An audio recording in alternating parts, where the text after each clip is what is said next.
வணக்கம், இது உங்கள் தேவகி சமையலறை. இன்னைக்கு நம்ம பார்க்க போகிறது ரொம்ப டேஸ்டியான திருவாதிரை களி. இதை செய்கிறது ரொம்பவே ஈஸி. இப்போ வாங்க அது எப்படி செய்கிறதுன்னு பார்க்கலாம்.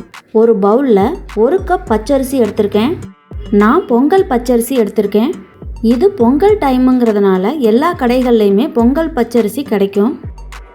இந்த கப்பில் தான் எல்லா அளவுகளையுமே எடுத்துக்க போகிறோம்.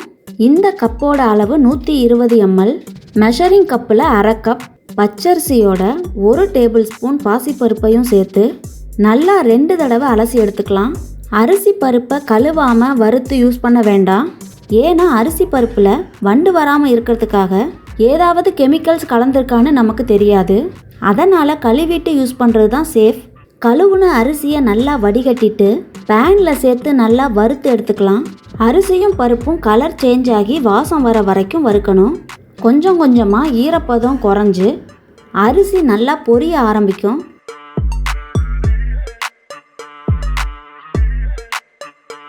மீடியம் ஃப்ளேமில் அரிசியும் பருப்பும் வறுபடுறதுக்கு எனக்கு 8 நிமிஷம் ஆயிருக்கு.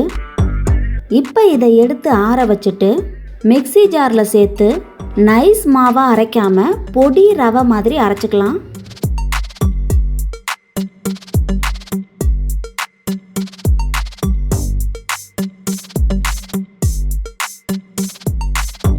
அடுத்ததாக பேனை ஹீட் பண்ணிவிட்டு பொன்னிறமாக முந்திரியை வறுத்துக்கலாம்.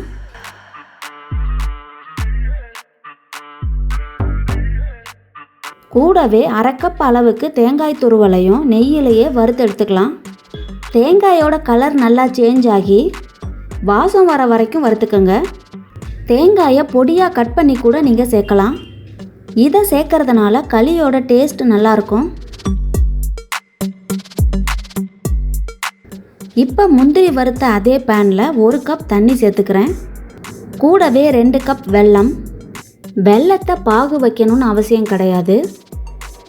வெல்லம் நல்லா கரைஞ்சா போதும்.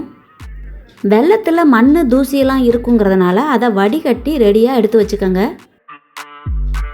இப்போ அதே பேனை நல்லா வாஷ் பண்ணிவிட்டு 2 கப் தண்ணி சேர்த்துருக்கேன். தண்ணி நல்லா கொதித்ததுக்கப்புறம் அடுப்பை லோ ஃப்ளேமில் வச்சுட்டு அரைச்ச அரிசியை கொஞ்சம் கொஞ்சமாக சேர்த்து மிக்ஸ் பண்ணிக்கலாம். நிறைய பேர் வெள்ளை தண்ணியிலேயே அரைச்ச அரிசி மாவை சேர்த்து கிளறாங்க. அப்படி கிளறும்போது அரிசி மாவு எந்த அளவுக்கு வேகும்னு எனக்கு தெரியலை. அதனால தான் நான் கடைசியாக எப்போவுமே வெள்ளைப்பாகு சேர்ப்பேன். மாவை சேர்த்து கிளற ஆரம்பிக்கும் போதே சட்டுன்னு கெட்டியாக ஆரம்பிக்குது. இந்த இடத்துல தான் நான் ஒரு மிஸ்டேக் பண்ணிட்டேன். 2 கப் தண்ணிக்கு பதிலாக 3 கப் தண்ணி சேர்த்துருந்தேன்னா இந்த அளவுக்கு கெட்டியாக இல்லாமல் கொஞ்சம் தளதளன்னு இருந்திருக்கும். அப்போ வெள்ளைப்பாகை சேர்க்கும்போது கட்டி விழாமல் கரெக்டாக வந்திருக்கும்.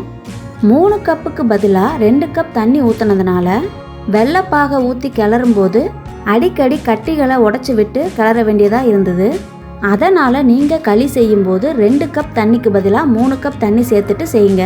கூடவே வெள்ளைப்பாகுக்கு 1 கப் மொத்தமாக சேர்த்து 4 கப் தண்ணி கரெக்டாக இருக்கும். இந்த அளவுக்கு தண்ணி சேர்த்தாதான் ரொம்ப கெட்டியாக இல்லாமல் தளதளன்னு இருக்கும். ஆரம்பத்தில் கட்டிகள் இருந்தாலும் அதுக்கப்புறம் சரியாயிடுச்சு.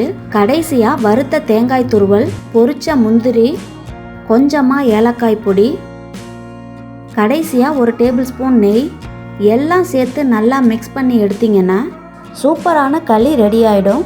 உப்பு இல்லாத வெல்லமாக இருந்தால் கொஞ்சமாக உப்பு சேர்த்துக்கலாம். இந்த திருவாதிரைக்கு கட்டாயமாக இதை ட்ரை பண்ணி பாருங்கள். ரொம்பவே நல்லாயிருக்கும். தேங்க்யூ.